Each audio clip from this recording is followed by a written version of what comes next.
Okay. Hey, we're back with naked training with the Naked Sailor right here. So basically what I've been saying before is we are doing basic human movements, right?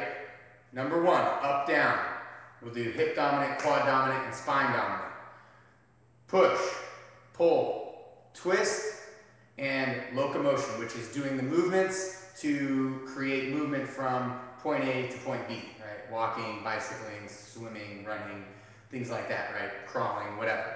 Okay, so with that being said, you're going to do this workout 2 to 3 times per week, right? For maybe a week, maybe 2 weeks, maybe 4 weeks. Depends on how good you want to get at this particular workout, right? It's a little harder. It's number 3, right, in the mix. We got number 1, number 2 done. Now it's number 3 time, and the next and the last one will be number 4, and number 4 is probably the hardest workout, right? So make sure you do your warm-up before it. Make sure you do recovery afterwards. Make sure you're eating right, feeling good, drinking enough water, right? If you're a beginner, you're going to do 1 to 3 rounds, right? If you're intermediate, you're going to do 4 to 6 rounds, right? If you're advanced, you're going to do 7 to 9 rounds. Yeah. And if you're elite, you better be doing 10 to 12 rounds. Okay? So, with that being said, without further ado, let's get started. First one is a lunge, right? We can just do like a little split squat lunge here. You're going to want 75% of the weight in your heel, right? In that front heel, or that front leg, right? And then the rest of the weight is going to be distributed between the ball of the foot on the front foot, and then also the ball of the foot on the rear foot, right? You're going to go down, create a 90-degree angle, come back up, right? Or you could do a step lunge, right? Or you could do a reverse step lunge, right? But either way, you're going to end up in that same position and then end up in some sort of standing position at the end. That's your up-down quad dominant. Now, up-down hip dominant.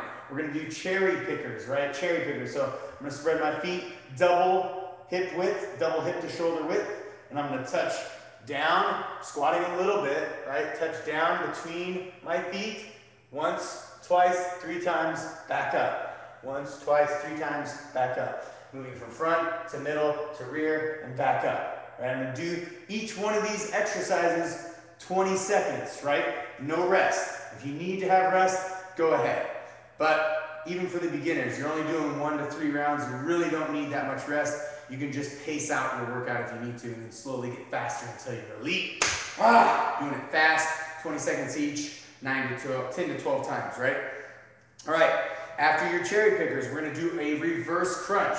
So you're here on the ground, right? If you need to, support that lower back by putting your hands under your buttocks, right? And then you're going to raise your knees towards your chest and then all the way back out. If you want to make it advanced, keep your feet off the ground the whole time, right? Instead of dropping them all the way down. All the way up and then back. That's crunching those abs, right? It's spinal up and down, right? So if I were to be standing and do that, this is why it's spinal up and down, right? You're using your spine, you're actually arching and flexing those abs, right? Strengthening the abs. Okay, now into dive bombers. Dive bomber push-ups, right, is a pretty advanced move. So I'm going to be up in sort of a pyramid with the body, right? Hands are spread apart, feet are spread apart.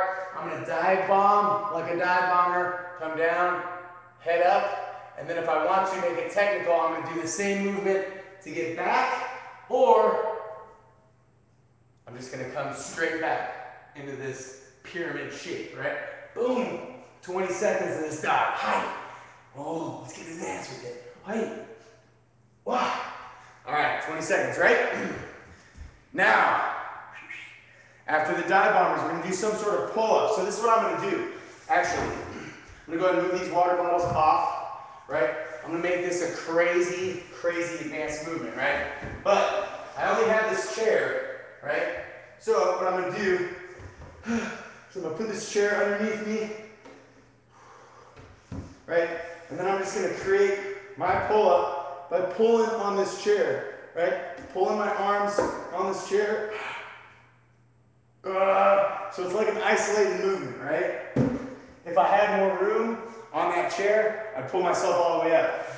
If I had a ledge, like right here, I'd slip underneath that and row myself there. If I had a pull-up bar, I would use a pull-up bar. Again, this is naked training. You gotta adapt and overcome to the naked environment you are in. All right, after that pull-up, we have Russian twist.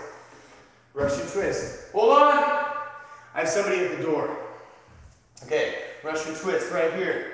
Okay, so I'll make it so you can see me from the front. I'm going side to side. My feet are up, right? Naked sailor, doing the Russian twist. Okay, hoi, last one. Last but not least, we're gonna do interval sprints. So basically, I'm gonna sprint for 20 seconds, as fast as I can. It's gonna be outside, apparently, obviously. And then I'm gonna rest for 20 seconds. And then I'm gonna sprint for 20 seconds again. And then I'm gonna rest for 20 seconds, right? That is one round. You start at the very beginning, right? The up, down, quad dominant. Enjoy. I hope you enjoyed this. Innovative Results is what I'm affiliated with, right? I am the Naked Sailor, teaching naked training for you. All right, have a good day. Come in.